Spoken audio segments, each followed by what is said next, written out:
ఒకరోజు బుద్ధ భగవానుడు ధ్యాన స్థితుడై తనలో తాను తలపోయసాగాడు. ఎలా అంటే, నేను చేసిన ఈ తపస్సు ధర్మము అదే ఎలాంటిదంటే, ధర్మము, శాంతము, దుర్దర్శనము, చతుర పండిత వేద్యమునకు ఇటు తపస్సును, ఇటు జ్ఞానాన్ని చాలా పొందాను.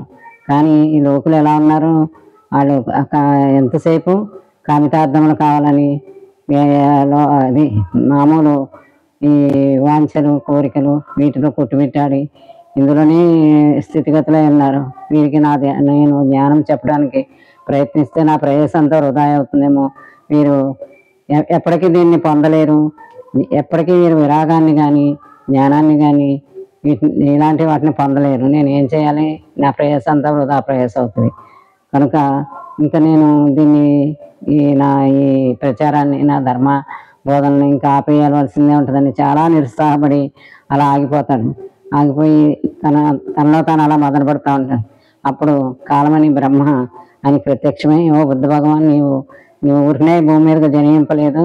ఈ ప్రజల్లో ఈ అలసత్వాన్ని, ఈ జ్ఞాన రాహిత్యాన్ని, ఇలాంటి అన్నిటినీ పోగొట్టి నిర్వాణ సిద్ధిని, విరాగాన్ని, ఇలాంటి మంచి గుణాలను నువ్వు పెంపొందించడానికి, బోధపరచడానికే నువ్వు వచ్చావు.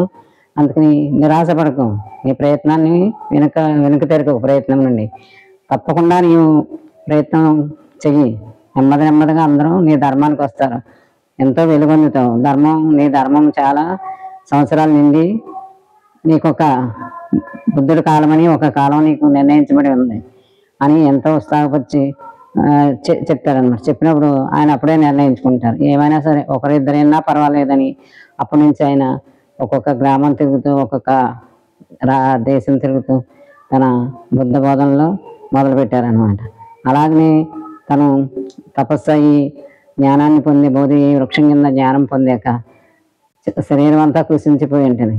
అప్పుడు అయ్యో, నేను చెప్పడానికి ఇంత సరిపోవట్లేదు, ఇది ఆహారం సరిపోక నిరసించున్నానని రోజు సుజాత అనే ఒక స్త్రీ, ఈ దేవుడు ఇక్కడ కూర్చొని ఇలాగే తపస్సు చేసుకుంటున్నాడు, ఏమీ తినట్లేదు, తింటే తింటాడు లేకపోతే లేదని రోజు ఇంత పాయసాన్ని ఉండి అలా పెట్టి వెళ్ళేది. అలాగే ఉండిపోయేదండి. తర్వాత ఈయన ఎలా నిర్ణయించుకున్నాక ఇంత పాయసాన్ని పెట్టిన దాన్ని తిని, ఏది పెడితే అది తిని నెమ్మదిగా శరీరంలో బలం తెచ్చుకున్నాడు. చక్కని దేహ వచ్చేసి వచ్చింది. పూర్ణచంద్రుడు అని వెలుగొందుతూ బుద్ధ భగవానుడు చాలా వికాసంతో అప్పటి నుంచి బోధనలు మొదలెట్టాడు. మొదటగా సుజాత అని ఆమెకే బోధించాడు, ధర్మాన్ని చెప్పాడు. ఎవరికైనా 4 మంచి మాటలు చెప్పడం, బుద్ధ బోధనలు చేయటం, తర్వాత భిక్షాలనానికి వెళ్ళటం, అక్కడి నుంచి బుద్ధ చర్యలు మొదలైనవి. అనేకమైనటువంటి ధర్మాలు అసలు కట్టిపడేసేంట బుద్ధుని బోధనలు ఉన్నాయి. కొన్ని ఇదివరకు గతంలో చెప్పుకున్నాం, మళ్ళా మెల్లమెల్లగా చిన్న విషయాలుగా చేసుకుని, ఎక్కువగా చెప్పినా అర్థం చేసుకోలేరు, ఇంట్రెస్ట్ ఉండదేమో, కొద్దిగా చెప్పుకుంది. మరి బుద్ధుడి గురించి ఎంత ఇంట్రెస్ట్గా వినాలి కదా. మరి ఇప్పుడు కావాల్సింది, కాలానికి కావాల్సింది అదే. అందులో కొట్టుకుపోతున్నాం. ఈ సంసారంలో కానీ, ఈ కోరికల్లో కానీ, ఈ తృష్ణ ఎందు ఒక వైరాగ్యం కానీ ఏమీ లేకుండా కోరుకుపోతున్నాం. అలాంటిది కూడా అలాంటి మహానుభావులు బోధనలు మనం వినాలి. నిర్మాణ సిద్ధి అంటే ఏంటి, విరాగం అంటే ఏంటి, ఇవన్నీ మనం తెలుసుకుని మనం ఒక్కొక్క రోజు కొంచెం బుద్ధుడిది చెప్పుకుందాం. అలాగే బుద్ధ చర్యలు చాలా, ఆయన నడక, ఆ తీరు, శిష్యుల్ని సంఘాలని చేయటం, ఇవన్నీ చాలా ఇంట్రెస్ట్గానే ఉంటాయి. ధర్మాలంటే కూడా మనం తెలుసుకుని ఆ ధర్మాలు మనం పాటించుకోవాలి. గృహస్థులు కూడా ధర్మంగా పాటించుకోవచ్చు. బుద్ధుడి బోధనలు అంటే కోరికలు తగ్గించుకోవటం, లేకపోతే ధనం ఏం ఆశ లేకపోవటం, ఇలా చిన్న గృహస్థులు పాటించుకుంటూ గృహస్థ బౌద్ధులు కూడా ఉంటారనమాట.